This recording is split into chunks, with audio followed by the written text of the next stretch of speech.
নদী যা শুধু জলধারা নয় বরং এক জীবন্ত ইতিহাস, যার ঢেউয়ে লুকিয়ে আছে ফেরাউনের রাজত্ব, হযরত মূসা আলাইহিস সালাম এর অলৌকিক কাহিনী এবং মিশরের গোপন সভ্যতার গর্জন।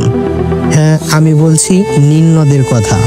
এই নদী শুধু আফ্রিকার প্রাণ নয়, এ যেন সময়ের বুকে লেখা এক চিরন্তন কাব্য। চলুন কথা না বাড়িয়ে শুরু করা যাক নীল নদের প্রাচীন ইতিহাস ও অজানা কিছু রহস্য। আপনি যদি পৃথিবীর অজানা সকল রহস্যময় ইতিহাস জানার আগ্রহী হয়ে থাকেন, তাহলে চ্যানেলটিকে সাবস্ক্রাইব করে রাখুন। এতে করে সর্বপ্রথম পৌঁছে যাবে আপনার কাছে ইতিহাসের বার্তা। নীল নদ এটি পৃথিবীর অন্যতম দীর্ঘতম নদী।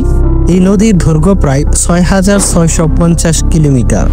এ নদী প্রবাহিত হয়েছে উগান্ডা, সুদান, দক্ষিণ সুদান, ইথিওপিয়া, মিশর সহ ১১টি দেশের বুক ছুঁয়ে।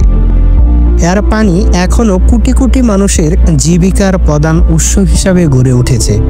নীল নদের প্রধান শাখা যেমন রহস্যময় তেমনি বৈচিত্র্যময়। মূলত দুটি বড় উৎস দ্বারা, হোয়াইট নাইল এবং ব্লু নাইল, যার মধ্যে হোয়াইট নাইল ধীর ও শান্ত নদী হিসাবে পরিচিত আর ব্লু নাইল খরস্রোতা নদী হিসাবে পরিচিত।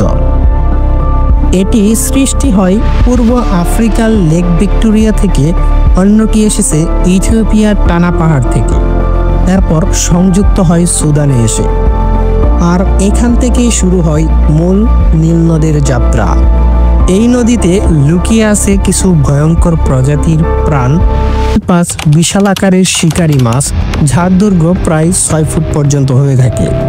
এই জলজ খাদ্যচক্রের শীর্ষে ছোট মাছ ও জলজ প্রাণী খেয়ে থাকে। যদিও সরাসরি মানুষকে আক্রমণ করে না, কিন্তু কখনো কখনো হঠাৎ করে আক্রমণ করেছে এমন রিপোর্ট পাওয়া যায়। এছাড়া এই নদীতে রয়েছে বিভিন্ন প্রজাতির সাপের আবাসস্থল। জলের সাপ বা জল ড্রাগন নামে পরিচিত। নীল নদের কিছু অংশে অজানা প্রজাতির বিশাল সাপ দেখার দাবি করেছেন স্থানীয় নদীর তীরবর্তী জনগোষ্ঠীরা। চলুন কিছু সভ্যতার ইতিহাস জেনে নেওয়া যাক। প্রাচীন মিশরীয় সভ্যতা গড়ে উঠেছে এই নদীকে কেন্দ্র করে।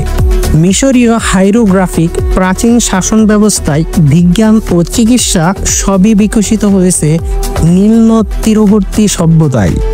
এই ইতিহাস না থাকলে পৃথিবীতে মিশর সাম্রাজ্য এত শক্তিশালী হতো না। নীল নদ না থাকলে হয়তো পিরামিডের ইতিহাস লেখা হতো না। মিশর হারাতো প্রাচীন জ্ঞানের এক বিশাল ভান্ডার। হাজার হাজার বছর আগে এই নদীর নিয়মিত বন্যা জমিকে করত উর্বর, আর সেই উর্বর মাটিতে গড়ে উঠেছিল বিশ্বের প্রথম কৃষি নির্ভর সভ্যতা, যার ফলে মানবজাতি পেয়েছে এক উন্নত জীবন ব্যবস্থা। হিব্রু ধর্মগ্রন্থ ও ইসলামিক ইতিহাস অনুসারে হযরত মূসা আলাইহিস সালামকে একটি ঝুড়িতে ভাসিয়ে দেওয়া হয়েছিল এই নীল নদের জলে, আর তাকে পেয়েছিল ফেরাউনের পরিবার। এই ঘটনা আজও নীল নদকে করে তুলেছে এক অনন্য ধর্মীয় প্রতীকের প্রতীক। তীরবর্তী শহর ও ঐতিহাসিক স্থান নীল নদের তীরে গড়ে উঠেছে বহু প্রাচীন শহর, কায়রো, লাক্সার, আসওয়ান ড্যাম, যেখানে রয়েছে অসংখ্য মন্দির, পিরামিড, ফেরাউনের প্রাসাদ, এমনকি valley of the kings. Aswan dam, যা আধুনিক মিশরের গর্ব, যা নীল নদের উপর নির্মিত। ১৯৭০ সালে নির্মিত এই ড্যাম শুধু মিশরকেই রক্ষা করেনি বন্যা থেকে, এটি দিয়েছে কৃষিতে বিপ্লব আর বিদ্যুতে আলো। তবুও আসওয়ান ড্যাম আজও মিশরের শক্তি, আর নীল নদের ইতিহাস এক নতুন অধ্যায়ের নাম। এই নদী শুধু প্রাচীন নয়, আধুনিকতাকেও করেছে সমৃদ্ধ। এই নদীর তীরবর্তী খেজুর বাগান, পাম ঘাস, নৌকা ও পাথরের গাঁত আজও সেই প্রাচীন চিত্র বহন করে চলছে। নীল নদীর ধারে বসবাসরত মানুষের জীবন আজও এই নদীকে কেন্দ্র করে আবৃত। জেলে সম্প্রদায়, চাষাবাদ, নদী ট্রান্সপোর্ট, সবকিছুতেই নীল নদের ভূমিকা রয়ে চলছে। বিশেষত মিশরের কৃষিকাজ প্রায় পুরোপুরি নির্ভর করে নীল নদের পানি সেচ ব্যবস্থার উপর। এই নদীকে ঘিরে হাজারো লোককথা, গান, কবিতা ও উৎসব গড়ে উঠেছে। এ যেন এক জলপ্রবাহ, যা কেবল পানি নয়, আছে প্রাণ, আছে প্রাচীন আত্মা।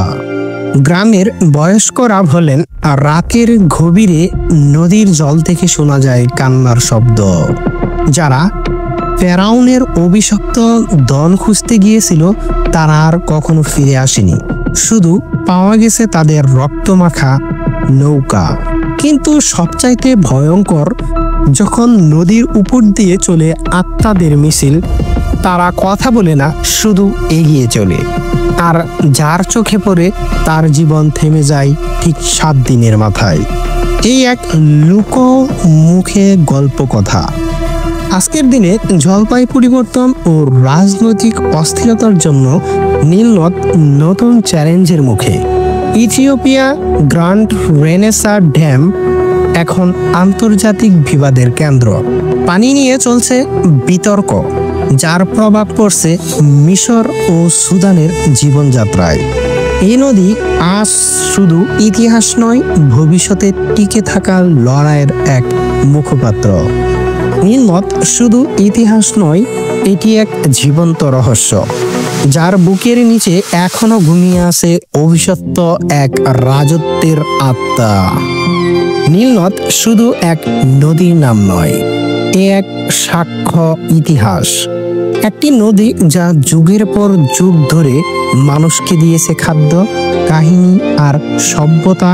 হয়তো আপনি কখনো এই নদীর তীরে দাঁড়াননি, তবুও আপনি এই নদীর অজানা গল্পের সাথে জড়িত। আপনি যদি ভাবেন নদী শুধু পানি হয়ে যায়, তবে আপনার ভাবনাটা ভুল প্রমাণিত হলো এখন। ইতিহাস জেনে কেমন লেগেছে কমেন্টে জানাতে ভুলবেন না। লাইক, শেয়ার ও সাবস্ক্রাইব করে ইতিহাস তৈরির উৎসাহ প্রদান করুন। আরও আসছে পৃথিবীর রহস্যময় নদী আর বিস্ময়কর ইতিহাস নিয়ে রচিত গল্প, যা আপনাদের সহযোগিতা কাম্য।